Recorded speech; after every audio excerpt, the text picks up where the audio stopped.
Hello students, इस video का topic है आउट ब्रीडिंग डिवाइसेस और ये एनसीईआरटी बुक में पेज नंबर 31 पर दिया हुआ है। चलिए देखते हैं। Now the majority of flowering plants produce hermaphrodite flowers. ठीक है कि मोस्ट ऑफ द जो फ्लावरिंग प्लांट्स हैं, ठीक है, वो क्या करते हैं, हर्मेफ्रोडाइट फ्लावर्स आते हैं उन पर, यानी मोस्टली फ्लावरिंग प्लांट्स पर बाइसेक्सुअल फ्लावर्स आते हैं।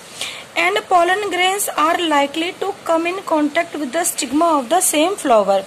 और हम ये जानते हैं कि बाइसेक्सुअल फ्लावर में क्या होगा, दोनों ही सेक्स मौजूद होंगे, मेल सेक्स ऑर्गन भी होगा यानी स्टेमन भी होंगे और पिस्टिल भी होगी। और स्टेमन के एंथर में जो पॉलन ग्रेन बनेंगे और जब वो बाहर आएंगे मैच्योर होकर, तो जाहिर सी बात है उसी सेम फ्लावर के स्टिग्मा पर जाकर वो सबसे पहले शेड होंगे।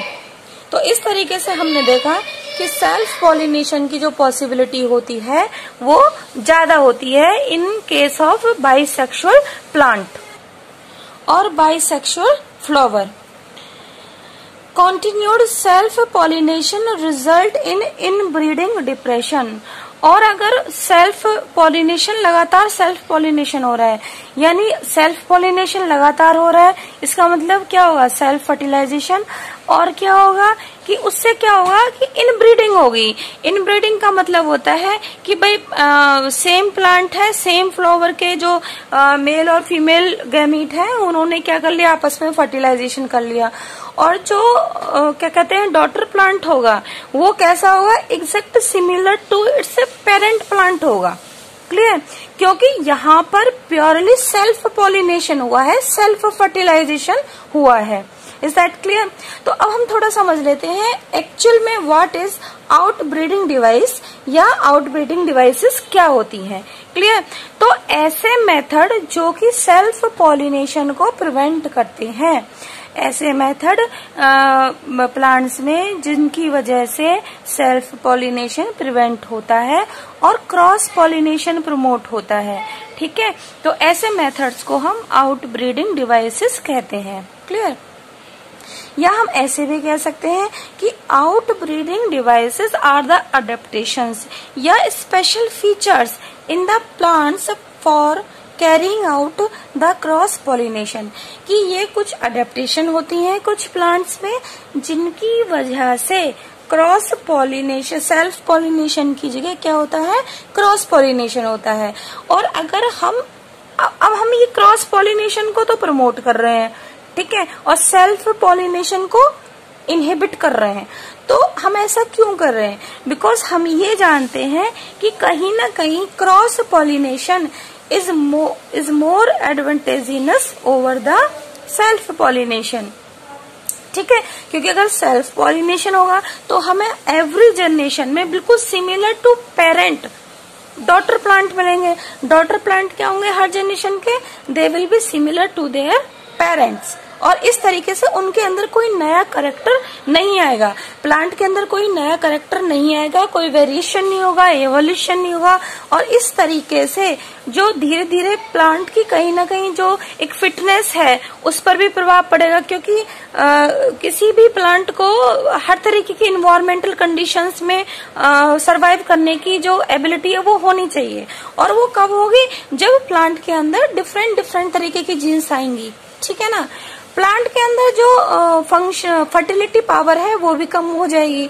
और इस चीज को हम कहते हैं कि जब प्लांट की विगोरनेस, जब प्लांट की फिटनेस, जब प्लांट की फर्टिलिटी, ठीक है, due to continued self pollination for the long time कम हो जाती है, तो उस चीज को हम कहते हैं इनब्रीडिंग डिप्रेशन।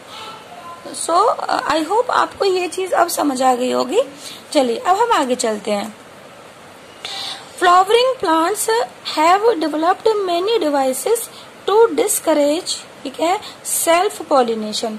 तो जो फ्लावरिंग प्लांट्स हैं उनके अंदर कई सारे ऐसी डिवाइसेस यानी मेथड्स या अडेप्टेशंस जो है डेवलप्ड हो चुकी हैं, ऐसे फीचर्स डेवलप हो चुके हैं जिसकी वजह से वो डिस्करेज करते हैं, प्रिवेंट करते हैं किसको, सेल्फ पॉलिनेशन को, और एनकरेज करते हैं किसको, क्रॉस पॉलिनेशन को। तो इस पैराग्राफ में हम उन्हीं डिवाइसेस के बारे में डिटेल में पढ़ेंगे। तो सबसे पहली जो डिवाइस है, ठीक है, देखिए अब हम डिवाइसेस यानी ऐसे मेथड्स के बारे में या ऐसे एडेप्टेशंस के बारे में पढ़ने जा रहे हैं जो कि सेल्फ पॉलिनेशन को रोकती हैं और क्रॉस पॉलिनेशन को बढ़ावा देती हैं इन केस ऑफ प्लांट्स। देखिए, in some species pollen release and stigma receptivity, ठीक है, are not synchronized।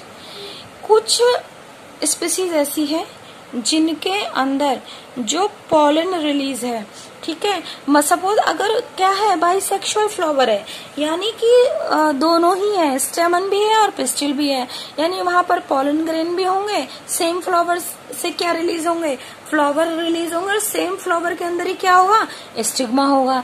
तो ऐसे प्लांट जिनमें बाइसेक्सुअल फ्लावर है उनमें क्या होगा कि भाई जो पॉलन रिलीज होगा और जो स्टिग्मा रिसेप्टिविटी होगी आर नॉट सिंक्रोनाइज्ड। सिंक्रोनाइज्ड से यहाँ पर मतलब है eight the same time, eight the same time. Is that clear?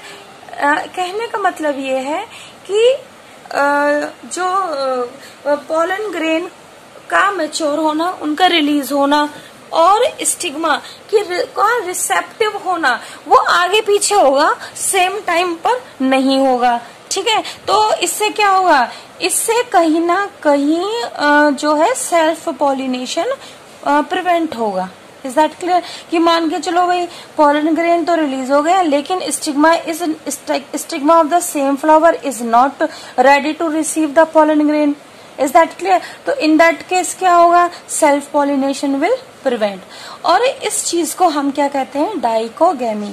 क्या कहते हैं इस चीज को हम, डाइकोगेमी। देखिए कैसे डाइकोगेमी की अब हम बात कर लेते हैं। इसी पहले पॉइंट को हम थोड़ा सा और समझ लेते हैं कि देखिए कि जो स्टिग्मा है, स्टिग्मा की रिसेप्टिविटी और जो पॉलन ग्रेन्स का जो रिलीज है वो अलग अलग टाइम पे होता है, उसको हम कहते हैं डाइकोगेमी। यानी मैच्योरिंग स्टेमन एंड पिस्टिल, स्टेमन्स और पिस्टिल का मैच्योर होना एट डिफरेंट टाइम्स, ठीक है। तो ये आगे पीछे होता है, ठीक है। अब देखिए कैसे सबसे, और ये डाइकोगेमी को भी हमने अगेन 2 पार्ट्स में हम डिवाइड किया है। प्रोटेंड्री में क्या होता है कि जो स्टेमन्स है वो पहले मैच्योर हो जाएंगे, पहले स्टेमन्स मैच्योर हो जाएंगे यानी पॉलन ग्रेन रिलीज हो जाएंगे, लेकिन उस टाइम पर जब पॉलन ग्रेन रिलीज होंगे उस समय स्टिग्मा रिसेप्टिव नहीं होगा। Is that clear? जब स्टिग्मा रिसेप्टिव नहीं होगा तो क्या होगा, सेल्फ पॉलिनेशन नहीं होगा। फाइन। नेक्स्ट आता है आपका प्रोटोगाइनी। इसे याद करने के लिए हम ये शब्द पकड़ लेते हैं, ये हिस्सा पकड़ लेते हैं, ये गाइनी, गाइनस यानी पिस्टिल, ठीक है। हम किसकी बात कर रहे हैं, फीमेल रिप्रोडक्टिव सिस्टम की बात कर रहे हैं, ठीक है। अगर गाइनोशियम से गाइनी इसको आप रिलेट करें तो, और प्रोटो का मतलब है पहले, तो इसका मतलब क्या है, प्रोटोगाइनी के अंदर क्या होगा, जो पिस्टिल होगी वो मैच्योर होगी पहले। क्या होगी, पिस्टिल विल मैच्योर फर्स्ट। तो पिस्टिल तो मैच्योर हो गई, यानी पिस्टिल का जो स्टिग्मा वाला पार्ट है दैट इज रिसेप्टिव, ठीक है। Stigma is ready to receive the pollen grain, लेकिन उस टाइम पर at the same time there is no release of pollen grain. तो भाई क्या है, जब पॉलन ग्रेन ही नहीं है तो स्टिग्मा के रिसेप्टिव होने का कोई फायदा नहीं है। So in this case self pollination will be prevented. अगर हम बात करते हैं प्रोटेंड्री की, तो इसमें एग्जाम्पल है साल्विया है, कॉटन है, सनफ्लावर है। प्रोटोगाइनी का एग्जाम्पल है एरिस्टोलॉकिया। तो ये एग्जाम्पल्स इंपॉर्टेंट है, ये हमें याद करने हैं।